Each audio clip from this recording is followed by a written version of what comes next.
غزل د رحمان بابا.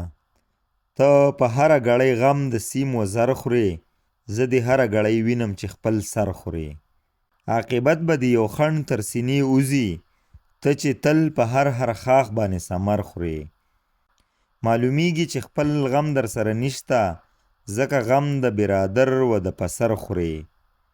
په یوه ځای کم طاعت کړې راته وایه، دا نعمت چې په هر شام په هر سحر خورې. روجتي هم 4 پهره پس افطار کا، ته 4 ځله توام په هر پهر خورې. که یو ځله تر کماله ورسیږي، نور به غوښې د خپل ځان لکه قمر خورې. که ښیښه د نام و ننګ دې شي تر څنګه، د هر چا په کجروۍ به خپل ځیګر خورې. بې هنرو سره قند زهر قاتل دی، قند یې وګڼه که زهر په هنر خورې. نال په زړه د صبر نخل کړه رحمانه، چې مدام د برخوردارو په څیر بر خورې.